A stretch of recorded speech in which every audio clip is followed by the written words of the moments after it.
There have been a lot of things that happened in pop culture this past week that I want to cover. The first being Justin Bieber's return to music.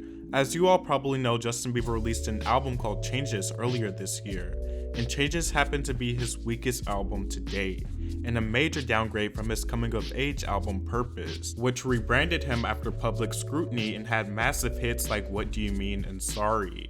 Changes didn't show many changes throughout the album, but he recently released a collaboration with Chance the Rapper called Holy, and it's actually good.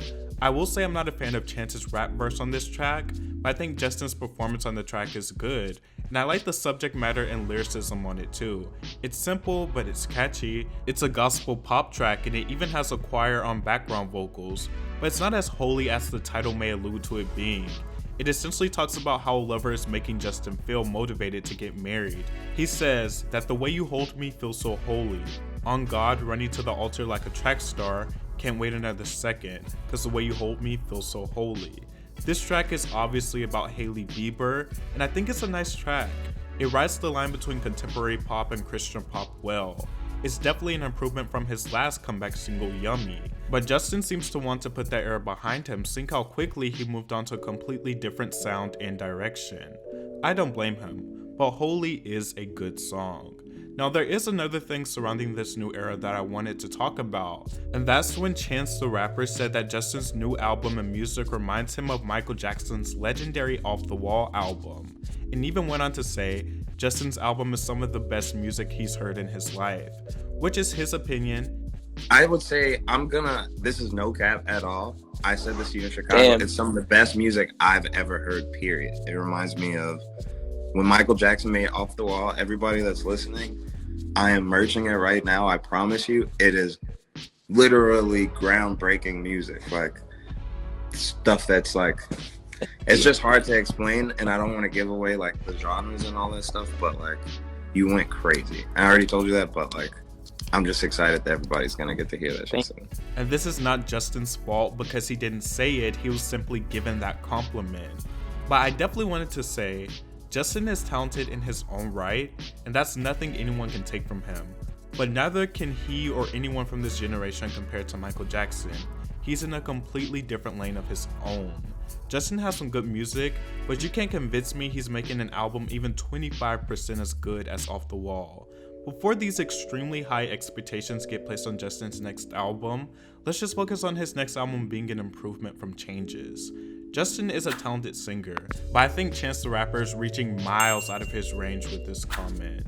Speaking of albums, Selena Gomez recently revealed in an interview with Rolling Stone why the Rare era ended prematurely and why it had a lack of promotion.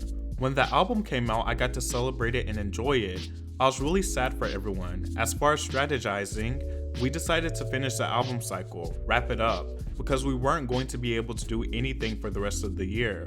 I released Boyfriend. It was technically the last single, but what was going on was far more important than anything anyone would have said or done. To be honest, I couldn't enjoy it when Boyfriend came out. I'm very proud of the song, but I didn't enjoy the feeling. And that explains the lack of promotion for the Rare album. Which is a shame because the album has some far better songs that didn't become singles like Ring or Sweeter Place. She released the album and that was it. She also talked about having more creative control with this album, saying, "I did not have my team or my A&R or my label in the process a lot. I controlled what was being sent. It was my idea to release Lose You to Love Me and look at her now back to back. They were kind of nervous about it because they didn't want to take away from either song. I knew from the get-go that Lose You to Love Me was going to be the bigger song because I just felt it in my heart." And she was right. Lose You to Love Me is a career-defining song for her, and it became her first #1 hit. I feel like this album as a whole could have done more for her artistry, but hopefully Selena continues to progress with every album. She also said that she wants to do a dark pop album, which I think it fits her and will be far more interesting. So I'll definitely be looking forward to seeing how that album sounds. In other news, there is a very important story that I wanted to cover that I don't see that many people talking about, and that is Taio Cruz being pressured off of TikTok. If you don't know that name, you've definitely heard one of his hit songs like Dynamite or Break Your Heart. He had joined TikTok, he basically made sarcastic and joking videos, and people started attacking him, saying he's looking for clout and he's desperate for attention and things of that nature. Now, when he left TikTok and made a public announcement, All of a sudden, all the people who were calling him out, the videos and pictures were nowhere to be found because those people deleted them.